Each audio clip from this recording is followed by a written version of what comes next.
Italian Football Podcast. Let's talk about Juventus because I want to put together a best Juventus 11 in history of all time. And the reason for that is Juventus have celebrated 100 years of the Agnellis, 100th anniversary of the Agnelli family takeover, which there was a big celebration on Tuesday with all the legends turning up, Zinedine Zidane, Alessandro Del Piero. They did a Legends game. On one side, there was Peruzzi, Torricelli, Giuliano, Antonio Conte, Matri, Montero, Baselli, Marchisio, Zidane. The coach was Platini. And then on the other side, there was Storari. I mean, I guess they had to probably fill up the numbers. Carrera, Di Livio, Simone Pepe, they're definitely filling up the numbers. Ravanelli, Ferrara, Evra, Mandzukic, Edgar Davids, Del Piero, and then Lippi and Pesotto as the coach. And it was a really, really nice event. And they also did a really lovely tribute remembering Gianluca Vialli as well. And so, yeah, it was a really, really nice evening. What I want to do, though, is I want to put together, to remember these 100 years, that the greatest 11 of Juventus's history. And I've picked first of all, I have to say that I'm only selecting players that came after the late 1950s, that were playing from the late 1950s onwards. Because so no John Charles then, yeah? Well, Charles, no, I have included John Charles in my discussion. Because I have seen lots of John Charles, because there is lots of footage of him playing, from the late 50s onwards is where basically there is available footage in terms of matches of these players. Before the 50s, there's nothing at all. You get the odd kind of, video here and there, which is not very good quality, but it's impossible to. I mean, Juventus had a dominant team in the 1930s. They had a lot of the World Cup 1934 team. They won loads of Scudetti in the 1930s, but I can't tell you anything about how good those players are because I haven't seen any of them actually play. So it's pointless me including players like Luis Monti and these kind of players. So I've only chosen from players that were playing in the late 1950s onwards till today. And I picked the 4-3-1-2 formation. The reason being that, traditionally Italian football always had a number 10 playing behind the attackers, the traditional number 10. So I wanted to have one of those in my team. And I wanted to have a two-man attack, none of this kind of wingers stuff, which Italian football Italian football was never really used wingers or even really produced many wingers until recently, the last decade. So I haven't gone for a winger system. I've gone for a 4-3-1-2. So first of all, I'll start with the goalkeeper. It's out of two goalkeepers for me, really. And I mean, Stefano Tocconi was also probably third best goalkeeper Juventus have had. But it's really out of two men. It's out of Gigi Buffon and Dino Zoff. Buffon, of course, at Juventus for the best part of 20 years. And Dino Zoff at Juventus for a decade and a half as well. And both of them winning so many Scudetti, legends for club and country, both the longevity of both of them. Both of them not only for Juventus, but competing against each other for best ever Italy national team goalkeeper and even for best ever goalkeeper in football history. So it is a very, very difficult. But I mean, I think I'm going to go for Buffon. Dino Zoff. He is an institution in Italian football. He's an institution in at Juve.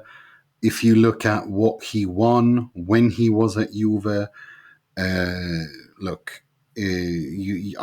can't go past him. I mean, we're talking about someone who won the Euros and the World Cup with Italy. He was the last defender, if you will, of the Juve goal. In front, ahead of him, probably the greatest defense the Juventus have ever had, which we're going to get to in a moment.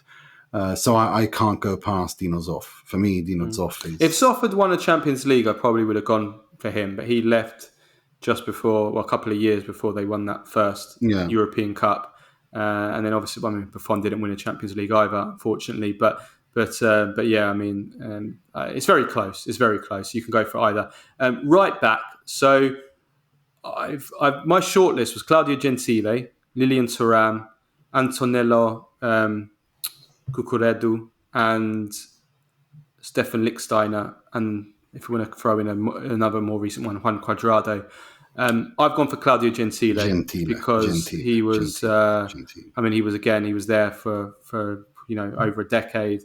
One of the most feared hard men that we've ever seen in football. Just have a look at his man marking jobs that he did on Zico and Diego Maradona at the 1982 World Cup. But some of the legendary stories of his tackling at Juventus and his man marking and his fouls from behind and his shirt pulling and he was one of the best man markers there's been, tough as nails. But any of those other names, Thuram, he's up there, but he didn't play for Juventus. Played for Juventus for 5 years, whereas Gentile was there for a bit longer. So and Thuram also played at centre back for the last 2 or 3 years of his time at Juventus. I go for Gentile. No, it's Claudio Gentile, who was anything but Gentile when he played. He was unbelievably tough. He was nicknamed Gaddafi, if I'm not mistaken. Well, he was born in Libya, and he did look a bit like Gaddafi as well. Very dark skin. Yeah, he was unbelievable as a player. And I remember, I think how many times did he foul Maradona in 1982 in that 19? Yeah, I think that's the record. Mario Kempes famously said of Claudio Gentile, he followed you everywhere, even to the toilet at half time. He was everywhere. My favourite story of Claudio Gentile was there was an award ceremony for the Ballon d'Or, and Kevin Keegan won the Ballon d'Or, and he went up to go and collect his to collect his trophy.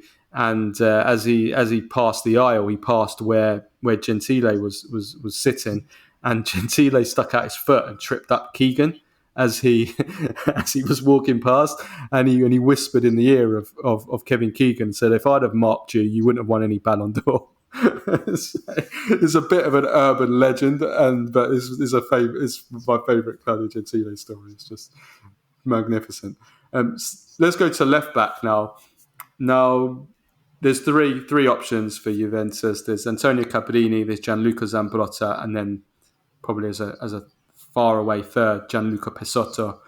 So it's really out of Caprini and Zambrotta, and I think you can choose either for them. But I'm going for Caprini because for the same reason for Thuram, Zambrotta played as a wide midfielder, and then probably only maybe 3 or 4 years maybe at Juventus he played as a wing back, whereas Caprini again, well over a decade at Juventus, an absolute legend, modern, one of the first kind of modern Italian fullbacks as well, kind of getting forward, overlapping, great crosser, and great defender one-on-one as well. So Cabrini for me. Has to be Cabrini. Again, that is the greatest back line probably ever. Gentile, Cabrini, Scirea. I mean, it's unbelievable what they did, and it's Cabrini. Yeah, part of the 1982 team as well. Yeah. So centre backs. Now, I think there's one centre back, and unless you massively object, I think there's one centre back who's an absolute guarantee in this, and there's no debate over him, and that's Gaetano Scirea. There's no discussion. There's no discussion. He's one of the best centre backs of all time. Probably after Franz Beckenbauer, the best sweeper or libero, as we would say, that there's been. I mean, unless you might call Franco Baresi a libero, but I wouldn't personally. I would call him more of an attacker, like more of an aggressive kind of centre back than that. But yeah, he's after Beckenbauer, him and Baresi are, in that for the libero equation. If we're talking about just as a libero, Scirea was just perfect. The way that he read the game, his elegance. He was the good cop to the bad cop of Gentile. Like he rarely rarely got booked. I think he only got booked once in his career, if I'm not mistaken. Never got sent off. He was a true gentleman. On and off the pitch. On and off the pitch. He was the captain, and it was just tragic, And he won everything as well. Like Cabrini, he won every single trophy in club football. He won all 3 of the major European trophies. He won goodness knows how many Serie A titles. He won the World Cup, and he was magnificent, bringing the ball out of defence, starting the attacks. He joined as an extra midfielder, so he was quite modern in that sense. He became an extra midfielder as well. Have a look at the way that he set up the goal for Marco Tardelli. He brought the ball out for Marco Tardelli's second goal in the 1982 World Cup final.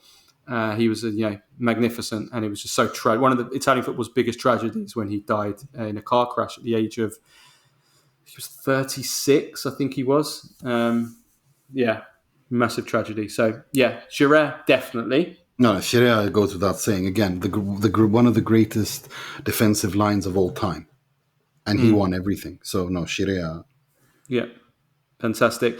And then the other centre back, I think, is a little bit more difficult. There's a few players you could maybe, or maybe 2, I would say. So I'm going to read out who I've got as my shortlist. I hope I haven't missed anyone. So we've got Giorgio Chiellini, Ciro Ferrara, Leonardo Bonucci, Basagli, Paolo Montero, Sergio Brio, Fabio Cannavaro, though he was only there for 2 years, Sandro Salvadori, who was in the 60s, great defender in the 60s, and then Jurgen Kohler. I guess we could probably add Thuram there as well, although I guess, again, he swapped between right back and centre back, which kind of penalises him in both positions, I guess. So I'm torn here between Chiellini and Ciro Ferrara. No, it has to be Ciro Ferrara for me. If you look again, the career, what he did for Juve, how important he was. And also, before that, at Napoli, look, I think you have... Yeah, but we're judging him on his Juventus. Yeah, but I mean, I can't go past Ciro Ferrara. I just can't. I think he was unbelievable. I think what he actually did at Juventus was truly, truly remarkable. Yeah, it's really, really tough for me. It's really, really tough. I mean, I think they're both equally brilliant, both world-class defenders, world-class centre-backs, both incredible longevity. I mean, Ferrara, remember him in the Champions League final at 37, I think, in 2000, or 36, 2003, and he was still world-class in that game. And, Chiellini, of course, we saw how good he was into his late 30s, winning the Euros at nearly 37 and being brilliant there. So, the appearances, Ferrara was there 11 years, Chiellini was there even longer. The trophies, they both won so many trophies. I mean, Ferrara, the advantage Ferrara has on Chiellini is he won the Champions League, and he was Juventus' best defender in that Champions League as well in 96, and got to 2 other finals as well. So, yeah, it's toss a coin. I'll go for Chiellini just to counter you, but honestly, I think they deserve to share that position. Okay, let's move on to the midfield now. So we're going with 3 central midfielders here. I'll read out all the shortlist first. We can't discuss all of them because it will take us too long. So Marco Tardelli, Edgar Davids, Pavel Nedved, Didier Deschamps, Andrea Pirlo, Zinedine. No, I'm going to leave out Zinedine Zidane. I'm going to put him in the number 10 role. Giuseppe Forino, Arturo Vidal, Paul Pogba, Marchisio, Antonio Conte, Romeo Benetti. Let's leave it at that. And we'll come on to the number 10s in a bit. So I'll tell you who my 3 are. My 3 are Marco Tardelli, Edgar Davids, and Pavel Nedved. Those are my 3. I think you have to have Tardelli. I think that goes without debate. And then such a complete midfielder, such a complete centre. He could do everything. Like really cool. Magnificent defensively, hard man, put in tackles, covered every blade of grass, so fit, the stamina, up and down, but also a goal threat, aggressive, competitive, a winner. He was scored goals. I mean, he was won everything as well, like these other guys we said. Part of the great Trapattoni team. So Tardelli definitely for me. No, no, without a doubt, Tardelli. Then I think it's up there because Juve. I mean, I think Antonio Conte, Deschamps. I hated Antonio Conte with a passion when he played. I think Boniek, Lauder. I mean, there's so many players. It's so difficult. Pirlo was unplayable. Marquise was a club legend. Vidal was unbelievable. It's so difficult. I think it's so difficult, but I think I have to go with Pavel Nedved and Tardelli for sure. Yeah, I mean, Nedved, I'm being a bit cheeky putting him in midfield. He was really a left midfielder in a 4-4-2. But at the same time, but he can play there, and I'm just. And he won a Ballon d'Or, didn't he? We were playing for. He won a Ballon d'Or, yeah. And he was unbelievable. I know Arsenal fans are still really annoyed because they think he stole from Thierry Henry, but I think that. For me, the reason why I think Nedved deserved that Ballon d'Or was that semi-final against Real Madrid. I think magnificent. The whole season is magnificent, but that was the Ciliegina sulla torta. I mean, that cost Juventus the final. Him being suspended. Yeah, it did. Final. I don't think Milan win that game if Nedved plays because he was, for me, he was the best player in the world then. Yeah. On that year, he was unbelievable. But I mean, Edgar Davids was just insane. He was incredible, but I can't not have Andrea Pirlo there. I think what Pirlo did at Juve, the last. I mean, he was already a legend when he came to Juve, but then to extend his world class career by 3-4 years, playing at a ridiculously high level. It's tempting, it's difficult, leaving Pirlo out. But again, I guess you've also got to look at I always look at the era as well, and I just think Italian football was at its peak. It was the best league in the world when these Tardelli, Davids, Nedved was playing, or one of the best when Nedved was playing, and the level with Pirlo was dropped a lot. So but then again, Pirlo won so many things, and also. Well, he won 4 titles, but I mean, it's you can't. And complain. He also took them to 2 Champions League. finals. I think it's also harsh leaving Deschamps out because he was magnificent. He was unbelievable. He was so important. 5 years as well. So important. And he also won the Champions League, didn't he, with Juve? So No, look, for me, I'm going to go with Tardelli, Nedved, Pirlo. I'm going Tardelli, Nedved, Davids. I mean, Davids was just a force of nature, and he was just unbelievable. He won everything. He was everywhere. Tackles. I mean, he was so fast, so aggressive. I mean, he was insane. Scary to play against. The kind of player I would hate to play against. Someone like David, to be on you all the time. Before we get to the number 10, I mean, like I said, because it's a 4-3-1-2, we can't include wingers. Franco Calcio, if we were playing a winger system, would be in it. He's the best right winger I think Italy have had. Maybe him or Donadoni. He was absolutely world class. Donadoni and Calcio were just Calcio was insane. And then you've got others like Delivio, Camoranesi there. I mean, these guys can't consider them; they wouldn't get in. But so those are the others, the wingers. The number 10 position. So these are the number 10s that are up there. Michel Platini. Then we have Zinedine Zidane. We have Michael Laudrup, Boniek, possibly, and then Andreas Moller and Liam Brady, or those two weren't at Juventus for particularly long, but they're still excellent there. For me, it's Platini. No, it has to be Platini. If we're going just off of what he did what they did at Juve, Platini won everything with Juve. I mean, he was unplayable at Juve. The level that he played at, I don't think any Juventus player in the attacking phase has ever reached. No, not over that course of the height. Certainly 3 to 4 years. Yeah. He was insane. The height in every possible way. In every possible way. I mean, the way the high level that he played at, I don't think anyone in an attacking position has played for Juve under such a long time. And that was Trapattoni's Juve that literally won every single title available. He was Serie A top scorer from the number 10 position as an attacking midfielder.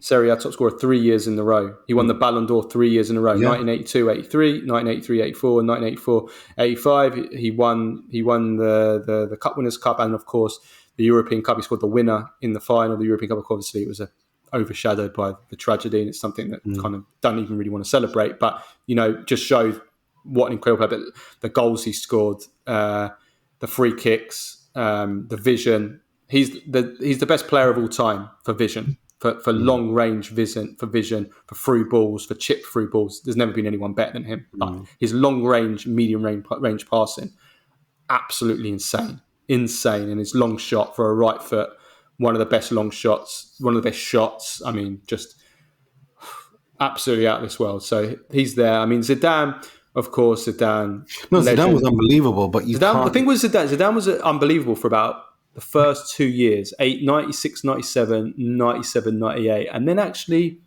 3 so-so years at Juventus, if we're honest. But the Juventus team was bad in those 3 latter seasons. So for the first 2 seasons, purely world-class and an incredible team. And then like I said, the others, Laudrup, Boniek, Mola. I loved Mola. Liam Brady was fantastic for 2 years, and they sold him in order to sign Platini, not because he was bad. He was brilliant. It was because the foreign rule, you could only have 2 foreigners, so they had to get rid of him to make way for him. Okay, let's go to the attack now. And this is going to be really, really difficult now. So I'll read out the shortlist first. Del Piero, Roberto Baggio, Roberto Bettega, Boniperti, Omar Sivori, John Charles, Helmut Haller, Paulo Dybala, Carlos Tevez, David Trezeguet, Pippo Inzaghi, Mario Mandzukic, Pietro Anastasi, Fabrizio Ravanelli, Gianluca Vialli, and Cristiano Ronaldo. How the hell do you possibly pick 2 players from that? Well, the first one is, again, what they did at Juve. Pinturicchio has to be there. Yeah. Del Piero has to be there. You can't not pick Del Piero. No. Then... Because as a symbol as well. And also, what did he do records at Juve? As well. What did he win at Juve? What did he... Well, he's got the most goals, most appearances, 6 Serie A titles, stuck with them through and through, more than just what is on the pitch, just like everything around that, which I don't always like including when valuing the best player for a team, but I think is still important. And won the Champions League as well. Amazing. And to be fair, he was in the big games. Del Piero always performed for Juventus. Look at his stats in big games. Look at what he won. Look at what he did. Del Piero has to be here. Has to be here. And he always destroyed Real Madrid as well. He loved playing against Real Madrid. If you get a standing ovation at the Santiago Bernabeu after you've scored 2-3 goals at the twilight of your career in the Champions League, as an away player, it's just no. Yeah, Del Piero has to be. I think we agreed on Del Piero. I don't know who to pick second. The second one is really difficult. Now, I love Roberto Baggio. I think he's the best Italian football player that I've ever seen play. And he was magical at Juve, no doubt. But if you compare to Ravanelli and Vialli and what they actually did at Juve in terms of what they won, or Tevez, what they won, that's when it gets a bit difficult. Well, listen, the only reason why Baggio's penalised at Juventus is because he didn't win. He did win the Scudetto. He won in his last season. He didn't win the Champions League and didn't even play in the Champions League for Juventus. That's why he's penalised. But at the same time, people forget that while Baggio was at Juventus, the UEFA Cup was just as strong as the Champions League. In fact, it was. Many years it was actually stronger because back then you would only have the winners of the Champions League in there. And the winners of their leagues, whereas the UEFA Cup, you would have the second, third, fourth, and fifth in some countries in there. So it was much, much tougher. It was basically like the Champions League today, but in straight two-legged format, just missing the winners. And what Baggio did in winning the UEFA Cup in 92-93 which was his best season of his career, was insane. He scored 30 goals that year. He scored 6 goals in 9, and he absolutely destroyed Borussia Dortmund. I was going to say the Dortmund game away. Dortmund game. Have a look at the goals he scored. The free kick, I think it is. I can't remember if it's that game away at the Westfalenstadion. Is one of the most insane free kicks I've seen. it's truly a work of art. I don't know if it's that year or a season after that or before that, but Yeah. Well, they it's got to just in the 5 seasons he was there. He got to the semi-finals of the Cup Winners' Cup. He won the UEFA Cup, and then he got to another final when they lost to Parma. I can't remember if that was the Cup Winners' Cup or the UEFA Cup. I'm forgetting now. So I think it yeah, was I the mean, UEFA Cup. I think yeah, Parma won beat Juventus in the UEFA yeah, they Cup did, final. they did. So yeah, and obviously in Serie A, absolutely insane, and he won the Ballon d'Or as well in 92-93. I mean, I'll be honest, I'm picking as with my heart. Yeah. I go with Badjo in my heart because he was my idol growing up. And I'm admitting in that. I'm going with my heart. But it doesn't mean he doesn't deserve to be picked as well because he was insane at Juventus. And for those 5 years, he was at an insane level. But, there's so many other greats that you can... Pippo Inzaghi was unplayable at Juve with Del Piero next to him. Carlos Tevez was ridiculous. Carlos Tevez was ridiculous, but he was there for 2 years. So it's a very, very short time there. I mean, and honestly... Vialli. To be honest with you, the ones that I would debate picking ahead of Badjo are Omar Sivori, John Charles, Yeah. who actually, up until the time of Maradona, was voted the greatest ever foreigner in Serie A. That just goes to show how good. He In was. fact, even after Maradona, he was still voted in one of the newspapers. I don't think it was Tutto Sport, by the way. It was one of the others, which I find surprising. I don't think you put anyone above Maradona. But yeah, that goes to show how great he was. Yeah. So I think it's out of John Charles and Omar Sivori, who had an incredible partnership in the late 50s and early 60s, and also together with Boniperti, who died recently.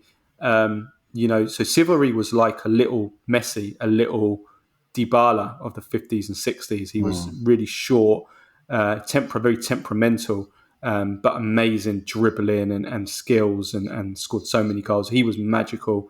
So I think it's out of Sivori, John Charles, I think, or maybe Bettiger, because Bettiger was there for over a decade and he scored so many goals during that dominant era as well. So I actually think it's one of the oldies that I would probably debate over. But also, over if you look at what Vialli did at Juve when they won the Champions League, I don't know, I can't. Yeah. I love Vialli. I absolutely love him, but I wouldn't have him because he was injured for a long time at Juventus. He had 2 years where he basically didn't play. And his goal record didn't score that many goals either, but he was fantastic. Important. He was important those years when they won. He was very important for his leadership. But no, I'm going to go with my heart too. I love Baggio. He's my favorite Italian player of all time, so I can't. I think probably John Charles or Sivori probably deserves it. To be honest with you, but I'm going to go with that. Yeah. But I'm also going to say this: like I have seen quite a lot of Sivori and John Charles, but only nowhere near enough to come out and say compared to Badjo, who I grew up with and I saw so much of. I haven't seen enough of Sivori or Charles to. I've seen enough of them to know they were amazing players, but it was obviously weren't able to see them week in, week out. I've only seen the big games they played, so it's for that reason I'm going to say I haven't seen enough of them. I'm going for Badjo. Same. Yeah, so there you go. That's the team. Let us know in the comments who you would have as your greatest Juventus 11 of all time. This will be on our YouTube page, so let us know in the YouTube comments as well, or let us know on Twitter and that's mine.